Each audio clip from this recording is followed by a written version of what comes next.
It's your girl, Mrs. Tony 2 times, and I'm back with another episode of Hood Tales.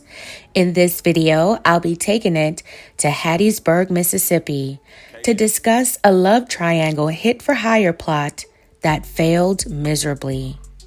But before we get into this video, please don't forget to hit that like button.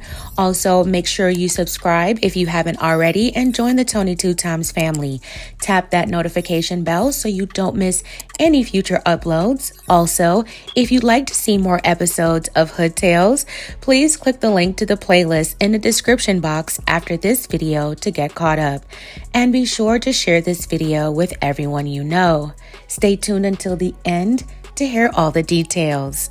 All right, let's get into it. Love can make a person do some crazy things. A person could love so hard they lose all common sense.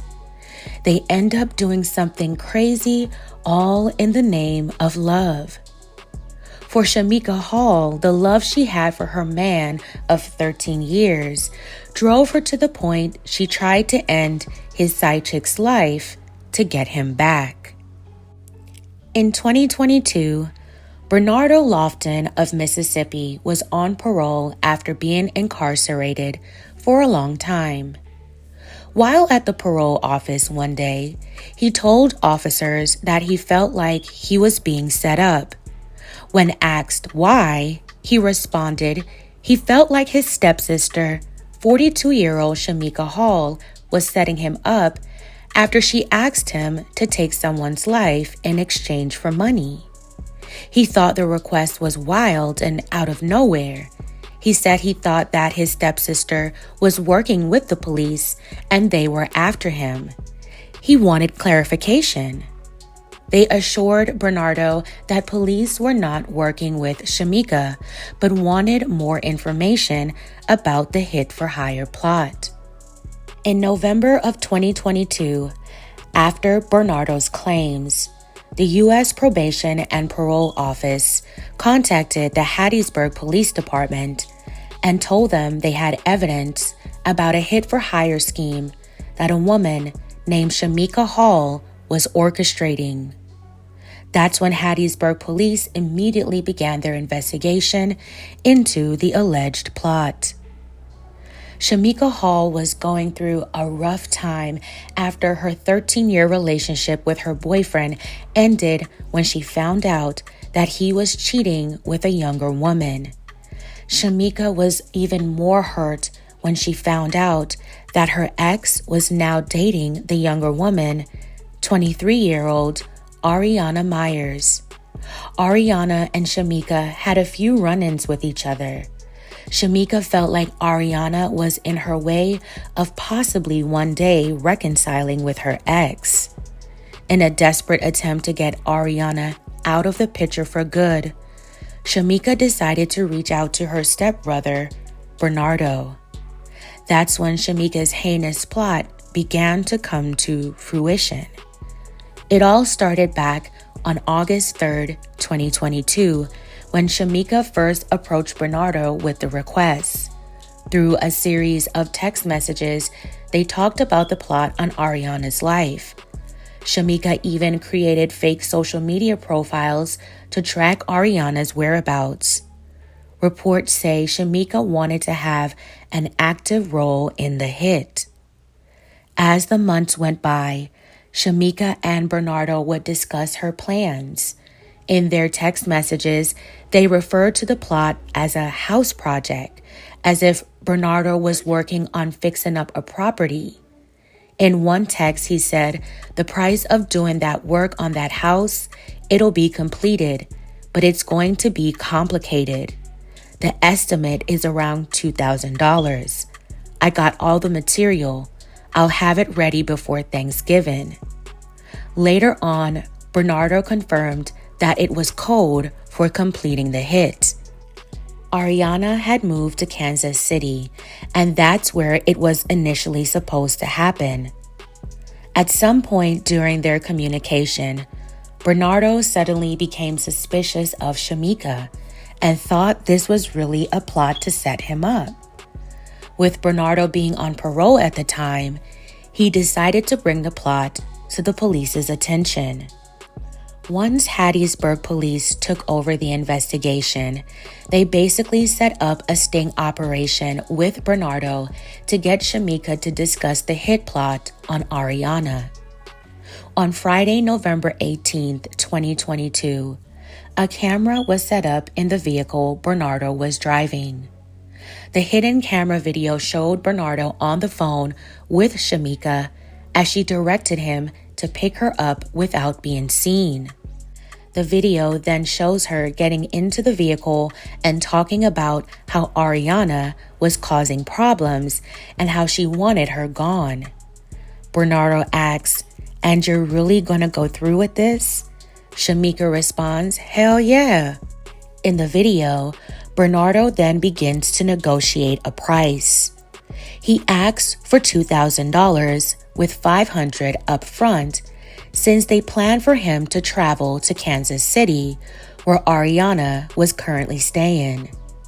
When he found out that Ariana was supposed to return to Hattiesburg on November 30th for a court date over an altercation with Shameka, he suggested he do the hit while Ariana was in town and lowered the upfront costs to $200. Bernardo then asked Shameka how she would get the money. She answered, "I'll get it from my sugar daddy." Bernardo later tells Shameka that she will also have to get a gun, and she told him that she'll get one from her uncle who was coming in from Texas. The video ends when Bernardo purposefully rolls through a stop sign so police can stage a traffic stop and take Shameka into custody. Once in custody, Shameka was charged with attempted capital hit. She was booked into Forest County Jail. Shameka went to trial in November 2023. The prosecution presented its case where it laid out the timeline and Shameka's alleged motives. They presented the text messages about the so-called house that was code for the hit. Shameka's stepbrother Bernardo testified for the prosecution, as well as detectives and Shameka's former landlord. As the prosecution played the 38-minute hidden camera video that showed Shameka's intended plot, Shameka became very emotional. The defense argued that Shameka was just venting her anger about her ex-boyfriend cheating with a much younger woman and that she didn't mean what she said. Shameka herself would take the stand and emphasize that point.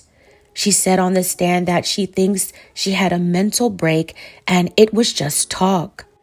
She also testified that the text messages presented between her and Bernardo were actually referring to a house off 31st Avenue she was planning on moving into once it was repaired. However, there was no evidence to prove the house actually existed. When the defense questioned Bernardo about the house, he responded, "Does it look like I can repair a house? I've been in jail most of my life." Witnesses for the defense included Shameka's ex-boyfriend and her half-sister. The defense also argued that Shameka had no means of actually paying Bernardo to go through with the hit because at the time she was homeless and living out of her car, despite her saying on tape that she would get the money from her sugar daddy. The defense accused Bernardo working with the police was just another one of his schemes and that he set up Shameka so he could get help on 2 pending charges, including a hit charge. Bernardo denied the allegations about getting help with the hit charge, but did admit to telling the police he could use some help on the other charge. The prosecution, however, established that they had not offered Bernardo a deal in exchange for his cooperation or testifying at Shameka's trial. On November 16, 2023, the jury deliberated for 42 minutes and returned with a unanimous verdict of guilty. On February 1st, 2024, a judge sentenced Shameka to 40 years in the Mississippi Department of Corrections, with 25 years to serve and the remaining 15 years suspended on post-release supervision. Now Shameka will spend a long time behind bars as a result of her actions. She has lots of time to reflect on this situation. Thankfully, Ariana's life wasn't taken. Fam, tell me your thoughts on this crazy story in the comments below. All right, fam, that's it for this episode of Hood Tales. Thank you so much for watching. Please don't forget to like, share, and subscribe. This is your girl, Mrs. Tony 2 Times. Until next time.